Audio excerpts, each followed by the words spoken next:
Wonderful. Thank you so much for joining us for this beautiful journey of the vitamin R. Okay. So I would like to actually start with something that is fun to, tell you about, that all is not a word we think about much on a daily basis. Just think about it. When was the last time when you would be thinking about all? And it's unless we are using, this word, unless we are using just kind of, another substitute, which would be for some people awesome. We use that word a lot. It's a little bit just kind of similar, but it's not it.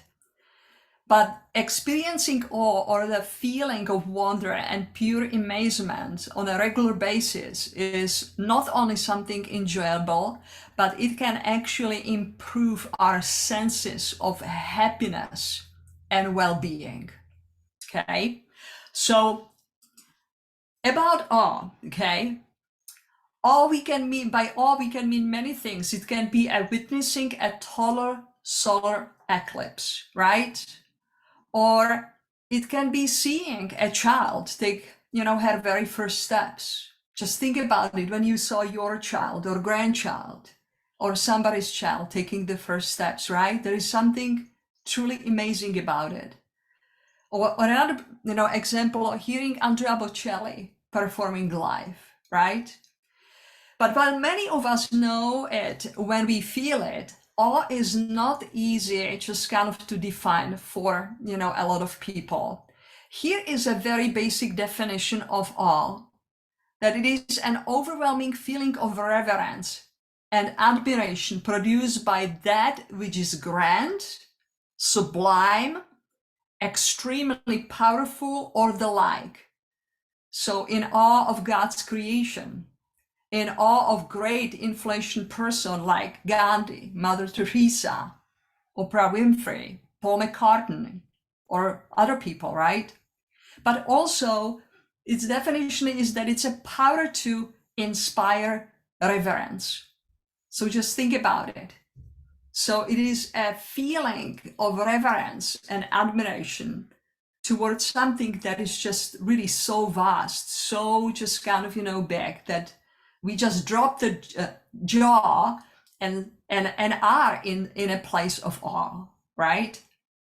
But the other part that I also want to point on from the physical point of view from our body is that the researchers found that awe activates the vagal nerves, clusters of neurons in the spinal cord that regulate various bodily functions and slows our heart rate, relieves digestion, and deepens breathing, okay? There is something about just, the vagus nerve that is just so researched, and we know that it just is capability. If we know how to soothe the vagus nerve, that we know that it helps us to release anxiety or tension or sadness, okay? Among other different things that the vagus nerves, has as its function. But it's really interesting that, it is connected by researchers to, the feeling of awe, right? So the definition here that I find from Keltern, a psychologist of the University of California, he says, quote, awe is the feeling of being in the presence of something vast that transcends your understanding of the world. So just think about it, that it's feeling of being in the presence of something vast that transcends your understanding of the world. So you see something that is just completely shifting your perspective, how you have seen your life or how you have seen the world, from completely a new perspective, more positive, more abundant, more expansive. Also, the feeling of awe is similar to a mindset of two, mindset just kind of, possibilities, and that it's abundance and heartfulness. So we know that abundance mindset is a powerful state of believing you have enough of whatever you need. It's a state of mind, right? So it's just, do I really have state of mind that I feel that I have enough? Because some people just, they never ever have enough, right? So that you will be taken care of. When you embrace an abundance mindset, you take risks that bring great rewards. And then the second just kind of one to that it's kind of close to feeling of awe is heartfulness, a heart-centered approach to life, where you will be able to live each moment by the heart. And you know that there are many ways we can expand on our lives as human beings. And a lot of us are just going with just kind of, in the horizontal line. And it's quite normal that we set our goals that are get, education, get married, have children, have house, have boat, whatever that is just, there is nothing wrong about it. But many people stay on that horizontal line of life and goals. But there is a soul-centered line, and that is the vertical line. And that line, the vertical line, is really cultivated by our heart, by having the capability to love unconditionally and learning how to love unconditionally. So that is something that is just, really good as we go on with this concept to add that the feeling of awe just kind of is connected to the mindset of abundance and heartfulness. Now, you have heard what I said, that awe is a feeling of vastness. But what I want to point on too is, and I took some, again, people to support my view, is that awe is also much simpler than we think. Because the truth is that awe can be part of everyday life. Experiencing awe comes from what Dr. Keltner has called as perceived vastness, as well as something that challenges us to rethink our previously held ideas. So this is really interesting. So it's not only just kind of the feeling of vastness, but it's something that comes into our life that challenges us to start thinking differently about the beliefs and ideas that we have had. And thoughts are really important. From Wayne W. Dyer, you create your thoughts create your imaginations, and your intentions create your reality. Everything, in this world, if you now look around at your desk, outside of your window, everything what you see was first created by thought. The trees, somebody had to have an idea that they want to plant trees. How many? What types? How far apart from each other, right? The same thing is whatever I hold in my hand, a book, right? There had to be an idea to create a book. So thoughts are very, very important in our lives. There are creators. And many people know that. I'm sure that you know it, as just kind of, you would not be here if you would not be interested in something that, helps to evolve our, our human spirit and our minds. Now, when we notice that just kind of, our thoughts are really important, and when we talk that, the feeling of awe can come also from a circumstance that we experience that shifts our perspective about life. So it is really something that challenges us to rethink our previously held ideas. So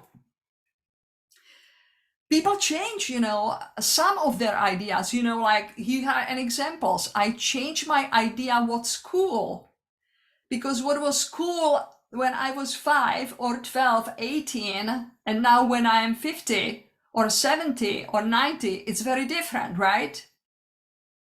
I changed my idea about friends. So people might have friends and they realized at a certain point that you might have had friends in your life and you realize that those friends were either supporting you, helping you to become better yourself. They leave you always just kind of, as a better person, or you had friends that were maybe pulling you down. So if you think about it, I'm sure if I would ask you, each of us probably had some handful of friends that we just kind of, change idea about, that they probably just kind of are not the best people to hang out. I changed my idea about a specific diet. Some people might be so focused on a specific diet only to find out, after either short or long or whatever period of time, that it's just not something that is just working for them, right?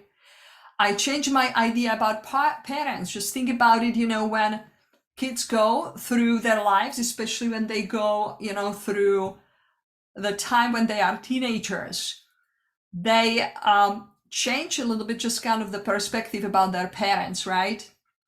And in a lot of cases, it's just kind of, going more into the negative. Sometimes it goes into a deeper appreciation.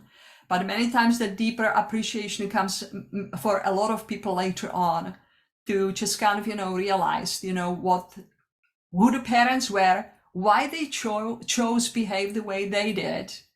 And there is even just kind of a process of self-forgiveness or forgiveness to the parents, that you realize that with all the tools they have had, they did their very best, because every single parent wants to do best. It's just sometimes people don't have the skills, don't have the tools. And because they don't have the tools, they act poorly, right? So there can be anything just kind of, about, changing idea, if I would ask you, and you can share with me what during the course of your life, what you just kind of, have, changed about, something.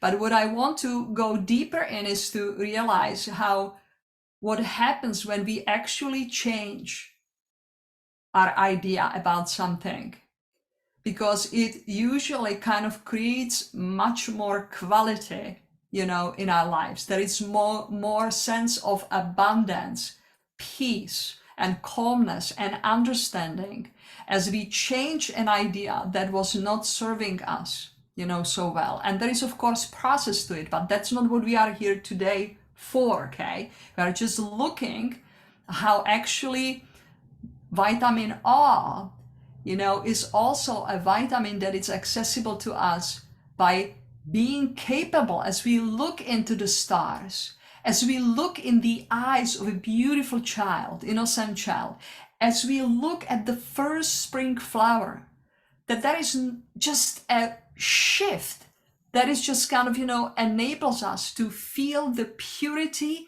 and the love that life on itself has. That's the shift, that really happens.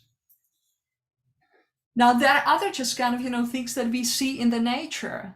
All can be triggered for moments like seeing the Grand Canyon, or just think about last maybe month or last year, places that you went, right? And just how those places, what you have seen in the nature, the type of people you were able to meet, the cultures, that you were exposed to, the history, the art, right? The climate you were in, how it shifted something in you, because it was just kind of, being in an awe that there is something different, there is something I have never seen or I have never perceived this way. And it just, remember how it broadened your perspective, how it opened up your heart, how you came back home from that place and you were really renewed. But many times, because people don't cultivate, something like that, just things just kind of, then get back to mundane life, right?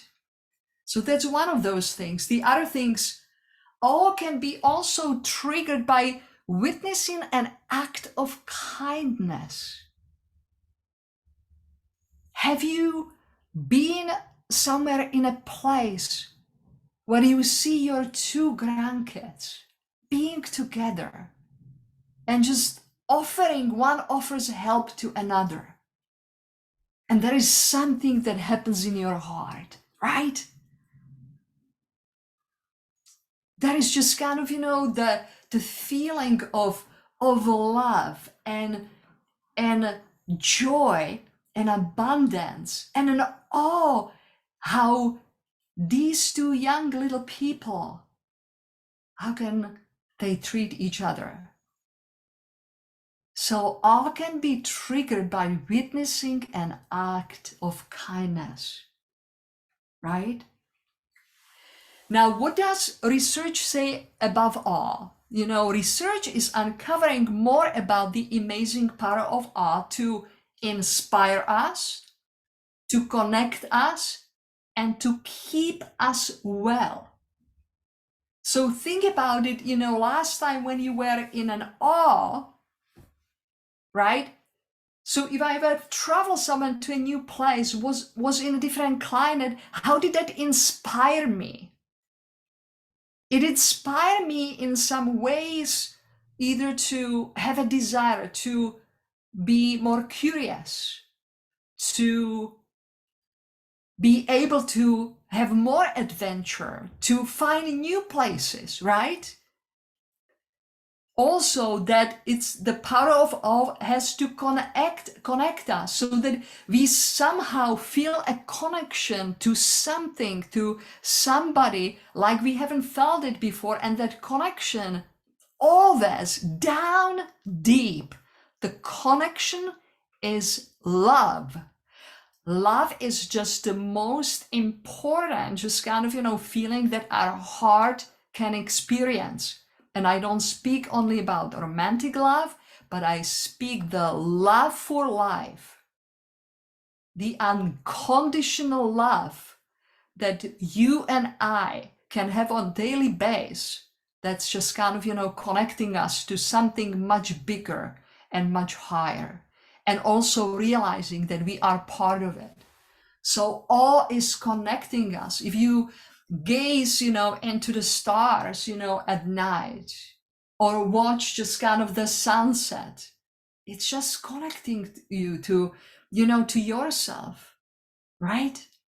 Keep as well. And I was talking about just kind of, those researches that were showing how it is helping us to even boost our immune system, when we cultivate positive thoughts and when we cultivate the feeling, of awe. And I found something really interesting, that ordinary doesn't mean that we cannot be enlivened by the magic, right? You can look at things and you can start looking at them with different eyes, because the way you see is complete choice. And this is something really important, the way we choose to see, the way I choose to see my husband, the way I choose to see my children, the way I choose to see my home, the way I choose to see who I am. So it is, being in awe is just actually cleansing also our eyes with the capability to see the half of the glass that is full, rather the glass that is half empty. That's, my friend, an awe. Now you can see that I'm showing you just kind of this little picture, right? Example, nature can find its way about anywhere.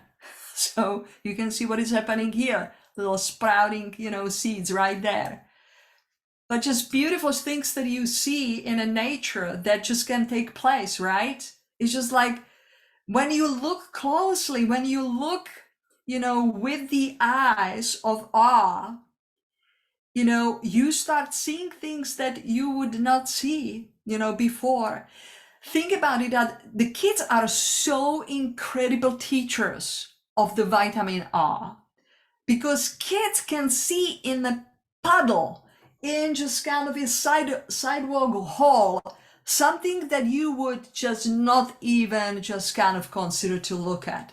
And you just are stop and like, yes, oh my goodness, how just many little leaves has this beautiful flower. And so the inspiration we can definitely take, if anything else, from this exercise, I would encourage you, spend time with your grandkids, with your kids. You will learn so much about the vitamin O from there. If we are in a springtime, right? Walking just kind of, in a park that is just, full of blossoms, and just where we are right here, just where I live, all the trees are on, most of them, in my neighborhood, just like boom, it happened. And it's just so amazing just to stand, outside of the house and just, see that and go closer and see just kind of the little branches and see just kind of, those little flowers. So why is awe important for your well-being? Just think about it. Most of the time we are stuck in the mundanity of everyday life. And it can be hard to experience little earthquakes that can shake up our lives and make us view life itself differently. Sometimes when I look at just, older people, I see the sadness, in their eyes and in their souls. And it's just so beautiful when you sit next to an older person and you hold their hand and you look in their eyes, that the life is awakened again, because that person doesn't feel lonely, alone, but that person feels connected again. That person feels the love. And so the little earthquakes, when we are stuck in just kind of our habitual thing, it just doesn't allow us to see those little earthquakes that can really bring just kind of beauty into our lives. We create every single day. We create every single minute of our lives. We create every single hour. There is just not possibility that we do not create. The question is what you and I create. Many times people create the same old same. Many times, people create the same misery. Why? It's all because of the thinking. Because it's the thoughts that create. So the question is always to ask, first of all, to realize, yes, you are a creator. Every single day, you create your life. You create your life just kind of from the perspective how you think, and therefore how you show up, in life. What you are doing, what you are not doing, what kind of results you are creating in your life. And so this is just kind of, powerful to know that there can be, of course, this is one of the vitamins, and you don't have to think about it as a vitamin, but just kind of think about it to cultivate really a powerful feeling in your life, such as joy or awe or gratitude. When you know how to cultivate feeling like that, you start creating something different. Just think about it. When you have a little kid with you and they just, really are in the puddle, having the best time of their lives, it's raining, and you are like, no, you have to go home, you will get wet, you will get muddy, right? And then Sometimes you just get loose and you jump in the puddle with them. Did you do that? Had it happened to you sometimes? Or something similar to that? How did that feel? You came out of this experience and there was sense of lightness. There was sense of feeling uplifted. And when you are that way, you are just looking at the circumstances of your life. You are looking at people around you from a different perspective. And so knowing that awe can help us change how we see the world is really absolutely incredible. And I will just, propose some activities that we can do this week to just kind of, just play with that. Because if you do, you will be truly amazed, how you will look at just kind of your life from a different perspective. Experiencing awe helps remind us of what really matters in life, can inspire us to take on a new goal or experience, and can also help make our worries feel small in a good way. Additionally, research has found that experiencing awe can help improve feelings of well-being, and one study found that people who experience daily awe have lower levels of daily stress and inflammation in their bodies. There is something that happens when you are feeling stressed out and when you are constantly negative. Your cells shrink. There is not a blood flow in your cells as it would be optimal. So definitely working on our well-being and our mindset, it's really important. And just knowing that practicing awe can contribute to lower the level of your stress and also empower your just immune system. It's beautiful. So here is the practice. So Olga, so what can we do? How can we go about it? So here are some suggestions, and I would be happy also, to send you some of those. I have more of them just kind of, via email, but here are a couple of just kind of things. So 10 ways to inspire awe. So I want you to see this week, if you can daily just take one thing that could just kind of, promote, the feeling of awe within you. And you can pick anything you want to. You can do one thing the whole week. Watching sunrise. Take in the first flowers of spring. Walk outside and feel the sun on your face. Water a plant and watch its leaves to perk up. Have you ever seen that? I'm so good with that because sometimes I don't flower properly, don't water properly, and I'm just amazed. Like within a few minutes, they are kind of like whoop. Look at a piece of art. Just maybe go this week to art gallery and just kind of, look at it, or just find something, on the internet and just look at it. Spend a few minutes just looking at it. Pay attention to your breath and marvel at what an automatic process of breathing is, right? Just sitting just for 2 minutes with the breath. You are not doing it.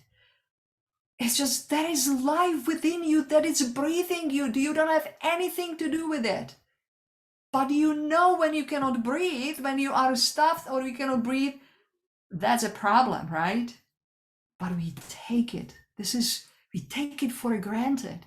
Can I be in awe of the simple fact that there is something within me that is breathing? That is just helping me to be alive. Spend time with someone who makes you laugh, really, really, really laugh. Read a biography or an inspirational figure. Write a letter to your younger self. That's a cool exercise. Because who you are today is really all the beautiful circumstances opportunities, challenges, trials, fun things that you had experienced. You are exactly who you are because of all the experiences that you have had in your life that prepared you to be your beautiful you today. So write a beautiful letter to your younger self. Tell them how much you love them, how much you appreciate them, how fun they were, how curious, mischievous they were. Listen to a piece of classical music. That's beautiful too.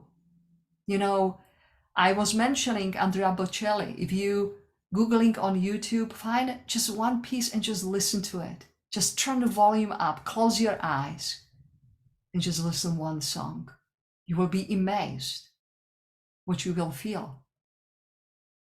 So those are, some, ideas what we can do, okay? And the other part that I want to just kind of, say is there is a beautiful Japanese practice that it's called forest or nature bathing practice, okay?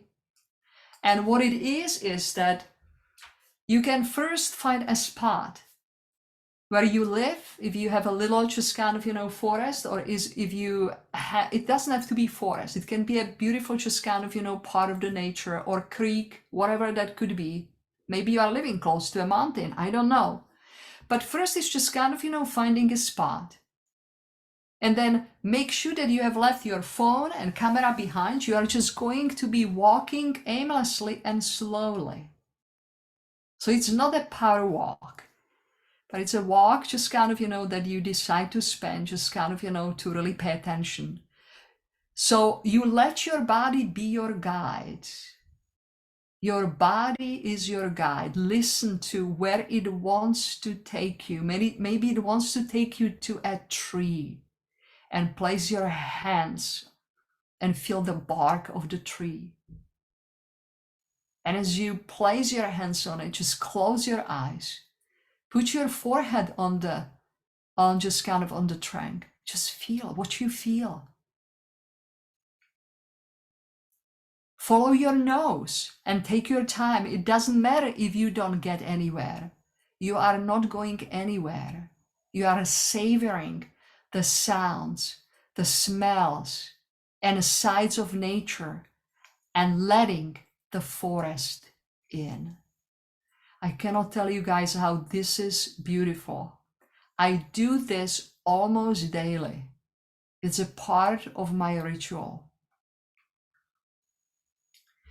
And what is even more powerful, Byron Katie, I don't know if you are familiar with that name, but she, just Google her. She's really just kind of wrote several books. What she says is she does something different. She just takes just kind of, on a walk in the morning. And what she does is, as she walks, she tries to give just kind of things around her the most general name. So if I would see, like a rose, she suggests just say flower, tree, leaf. And what she is saying, as we start just kind of, looking at just that, it helps us to a little bit more perceive the sense of vastness. As I look at just kind of a grass, a little just kind of, stream of the grass, right? Just looking at it as grass, stone, water, not the river, not the creek, river, right? So these are really beautiful practices that get you in a touch with just kind of, with you. So this is what I do in a, promoting bath if I do this. So spending, and that would be my invitation to you for this week, can you at least once this week spend 30 minutes outside in the nature just by yourself, without anybody else? You can sit on a comfortable chair, or you can just, find a place where, you can, sit down. For 10 minutes, you can keep your eyes and just simply watch. Let your eyes just kind of, really look. And then for the next 10 minutes, you close your eyes and you just simply listen. Listen to the sounds of the nature that is closest to you, and listening to the furthest that you can possibly hear. I cannot tell you how amazing practice this is. You will hear orchestra in a nature that you don't have just kind of any idea how beautiful that is. And especially now at this time of a year, it's a beautiful practice. And then for the last 10 minutes, just be with your breath, not particularly doing any just kind of, breathing exercises, but just simply, being, in a nature and just breathing. So these are really practices that I, really love to awaken myself, because otherwise the life just kind of, really can truly just kind of be on the autopilot. I don't know if any of you have heard a poem from Pablo Neruda that it's called Ode to My Socks. Have you heard that one? Marianne, she's kind of nagging at you. I really want to read this poem in connection to the vitamin O. How this poem just picks on the socks. And I want you to close your eyes and just see what you will hear for yourself. See if you can hear with the children's ears and with the children-like open heart, what you will hear here. Are you ready? Ode to My Socks by Pablo Neruda. Marumori brought me a pair of socks, which she knitted with her own shepherd hands, 2 socks as soft as rabbits. I slid my feet into them as if they were 2 cases knitted with threads of twilight and the pelt of sheep. Outrageous socks! My feet became 2 fish made of wool, 2 long sharks of ultramarine blue crossed by 1 golden hare, 2 gigantic blackbirds, 2 cannons. My feet were honored in this way by these heavenly socks. They were so beautiful that for the first time my feet seemed to me unacceptable, like 2 descript firemen unworthy of that embroidered fire, of those luminous socks. Nevertheless, I resisted the sharp temptation to save them as schoolboys keep fireflies, as scholars collect sacred documents. I resisted the wild impulse to put them in a golden cage and each day give them birdseed and chunks of pink melon. Like explorers in the jungle who hand over the rare green deer to the roasting spit and eat it with remorse, I stretched out my feet and pulled on the magnificent socks and then my shoes. And the moral of my ode is this, my friend. Beauty is twice beauty, and what is good is doubly good when it's a matter of 2 woolen socks in winter. It's cool, huh? So this is just kind of, what I wanted to really just kind of, present to you today. And I hope that it's just going to bring inspiration to this week of the exploration on the vitamin Oh, thank you so much for joining me.